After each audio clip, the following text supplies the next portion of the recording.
An Imperial fighter makes a forced landing on the sands of Tatooine, near Luke Skywalker's farm. Curious and fascinated by the presence of an Imperial ship in his small, isolated region, Luke decides to investigate. The pilot sees Luke approaching and, surprisingly, instead of driving him away, asks for help to repair the vehicle. Luke, with his basic knowledge of mechanics acquired on his aunt and uncle's farm, offers to help and get the necessary parts. During the repair, the two talk about life in the Empire, and Luke's passion for airplanes and spaceships becomes evident. The pilot, noticing the sparkle in Luke's eyes, suggests that he could be an Imperial pilot and invites him to enlist. When Luke returns home, he decides to share the exciting opportunity with his uncle Owen. However, Owen's reaction is exactly the opposite of what Luke expected. His ever-protective uncle fears that Luke will follow the same tragic fate as his father and forbids any mention of joining the Empire. The argument quickly escalates, with Luke arguing that he is stuck on Tatooine and will never have the chance to explore the galaxy. Owen, however, is firm. Enlistment is not an option. Frustrated and hurt, Luke leaves home for the city to clear his head.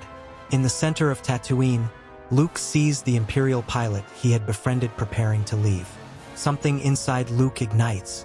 Tired of his monotonous life and feeling suffocated by the limitations imposed by his uncle, he makes an impulsive decision. In a moment of desperation for freedom and adventure, Luke runs to the pilot and decides to board the ship, abandoning everything he had known until then. Without looking back, he sets off into the unknown, his heart racing and his mind full of expectations. On arriving at the Imperial Academy, Luke quickly stands out among the recruits. His natural talent for piloting and his ability to react intuitively to situations put him ahead of his peers. He passes the entrance test with ease and is accepted into the Imperial fleet. His rise is rapid. Luke demonstrates extraordinary skills on simulators and training missions, which soon attracts the attention of his superiors. He begins to make a name for himself, and his name spreads among the officers as he completes several successful missions as an Imperial pilot. Over time, Luke not only excels as a pilot, but also becomes a born leader, commanding missions with precision and strategy. His ability to predict enemy movements and execute complex tactics places him in a position of respect among the others. The name Skywalker reaches the ears of none other than Grand Moff Tarkin, who, impressed by the young man's performance, begins to consider him a valuable piece to be polished within the Imperial war machine. Luke's meteoric rise continues to attract attention, and he is soon promoted to more important leadership positions. During one particularly significant mission, Darth Vader is sent to supervise the fleet's briefings. Watching the pilots in action, Vader senses something familiar and disturbing in Luke's presence. Unable to ignore the feeling, he approaches Tarkin and asks about the young pilot. The Grand Moff, full of pride, mentions that the prodigy's name is Luke Skywalker. The revelation leaves Vader perplexed. He now knows that this boy is not just any boy, but his own son, the survivor of everything he believed he had destroyed in the past. Vader, intrigued by the discovery, decides to take action. He asks the Admiral to send Luke on a special mission, to eliminate a group of rebel ships approaching the Imperial border. During the mission, father and son fight side by side, without Luke having any idea who Vader really is. Luke's skills as a pilot are impressive, and he demonstrates an intuitive connection with the Force, anticipating the rebels' movements and strategies in a way that even he doesn't understand. Together, they destroy several ships and manage to capture one, marking the success of the mission.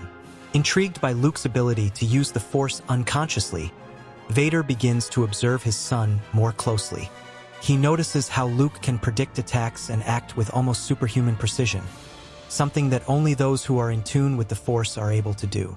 Although Luke is unaware of his gifts, Vader, as an experienced Sith Lord, sees the young man's undeniable potential. This only intensifies the internal conflict in Vader, who now finds himself torn between the Empire's orders and the discovery of his own son.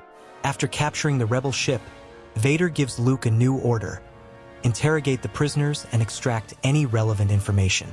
Without hesitation, Luke enters the room where the prisoners are being held.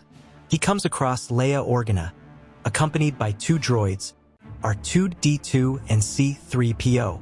The sight of Leia awakens something in Luke, a feeling he can't explain, but which seems to pull him out of the darkness. Something important is about to be revealed, and Luke is on the verge of discovering truths that will change the course of his journey forever. As Luke enters the interrogation room, he sees Leia for the first time. He stops, unable to hide the impact that the sight of the young woman has had on him. Something inside him seemed to tremble, as if there was a deeper connection between them that he couldn't explain. However, as an Imperial officer, he knew he couldn't show weakness. Trying to pull himself together, he formally introduced himself as Officer Skywalker, his voice firm, and began the interrogation. Leia also felt something strange when she saw Luke for the first time. It wasn't just the impact of seeing a young, determined Imperial officer, but there was something deeper that she couldn't explain. A feeling of familiarity, as if their stories were somehow intertwined. Although she didn't want to admit it, something inside her reacted to Luke's presence in a way she had never felt before. This whirlwind of emotions made her even more determined to resist, maintaining her firm stance and silence as a way of protecting what she believed was right. C-3PO, who was standing next to Leia, suddenly interrupted the tension of the moment. On hearing the name Skywalker, he exclaims without hesitation, "Skywalker! I knew Anakin Skywalker, your father. He was the one who raised me." The droid's words echo through the room, and Luke, who was already shaken, is taken completely by surprise.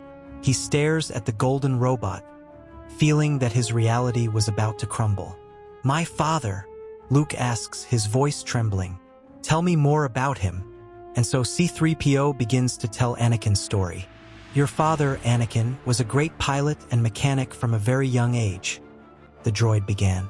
"He grew up as a slave on Tatooine, but his skill with machines made him stand out.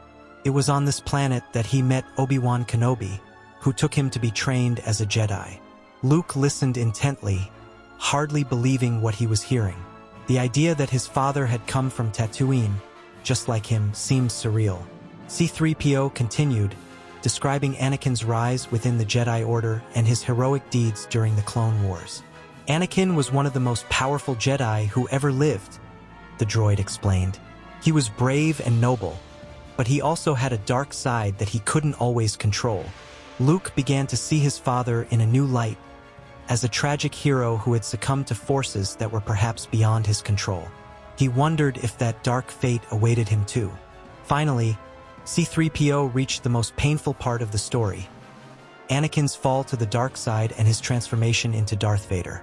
"Your father was seduced by the power of the dark side and became the man you now know as Darth Vader," said C-3PO with a sadness unusual for a droid.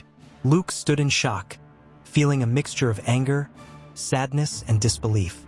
The hero he had just discovered was also the villain he despised so much. The revelation left him even more confused about what to do next. As C-3PO recounts Anakin's life, Luke feels as if he's being swept away by an emotional storm. His father's journey, his fall to the dark side, and his eventual transformation into Darth Vader were all too much to process at once. He becomes paralyzed. The interrogation he was supposed to be conducting disappears from his mind. With his heart heavy and his mind in turmoil, Luke is unable to continue. He leaves the room without saying a word, with only one thing on his mind. He needs to confront Vader and find out the truth. Luke finds Vader and, still shaken, tells him everything that happened during the interrogation. Vader listens in silence, without showing any visible reaction. When Luke finishes, the atmosphere in the room seems to get heavier. Finally, Vader breaks the silence with a deep, resonant voice. "I am your father." The words fall like a strange blow to Luke. He feels betrayed by fate. The figure he had always viewed with a certain awe mixed with admiration for being the Emperor's right-hand man was actually his own father. Faced with this revelation, Luke doesn't know what to think. His heart is divided. He can't accept that his father, the one he had dreamed of meeting, had become that imposing yet strange and negative figure now that he knew his story. The truth consumes him inside. However, despite the shock, Luke knows he must keep his composure. He decides to return to the prisoners and finish the interrogation he had begun. However, when he tries to question Leia again, she categorically refuses to talk.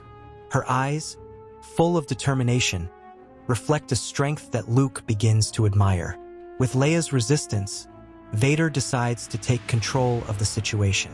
He enters the room with an oppressive presence, and Luke watches closely as his father tries to interrogate the prisoners. However, even in the face of the imminent threat, Leia remains steadfast in her silence. Vader's frustration grows, and he decides to take her to Grand Moff Tarkin. Together, they confront Leia with a devastating threat: the complete destruction of Alderaan, the princess's home planet. Unable to bear the thought of losing her people, Leia finally gives in and reveals the information that Vader and Tarkin wanted. However, what seemed like a bitter victory soon turns to horror. As soon as Leia speaks, Vader gives the ruthless order to destroy Alderaan by any means necessary. The princess breaks down in despair as she sees her home wiped from the galaxy in an instant, and Luke, watching it all, feels a growing unease. He didn't know how to process what he had just witnessed. The destruction of an entire planet was an act he had never imagined being involved in, and Leia's suffering affected him deeply, raising questions about the morality of his position in the Empire. Hours later, disturbed by what he had witnessed, Luke decides to return to the quarters where Leia and the droids were being held. When he opens the door, expecting to find the same scene as before, he is surprised by the presence of someone he never expected to see. There, next to Leia, is old Ben, the hermit from Tatooine whom Luke had met years ago. With a grave countenance, the man looks at Luke with a serene intensity. "Luke, my real name is Obi-Wan Kenobi. I was a Jedi Knight, and I was your father's master before he became Darth Vader." Obi-Wan continues his explanation, revealing that he had been in the shadows, watching Luke all his life. He had been assigned to protect him, waiting for the right moment to reveal himself. Luke listens carefully, but the revelation that Obi-Wan was his father's master before his fall to the dark side shakes him to the core. He felt betrayed, as if fate had been toying with his life from the start, but at the same time something inside him yearned for answers, for direction. "Luke, we don't have time. You have to get out of here," Obi-Wan continued, just as calmly. "You have to help us escape with Princess Leia. Your training as a Jedi must begin now, or it will be too late." That sentence was like a flame burning in his chest. Luke, still confused, looked at Leia and the droids, and a decision began to form in his mind. Fate was calling him to something greater than he had ever imagined, and even with all the doubts and fears that haunted him, he knew that if he helped them, he couldn't turn back.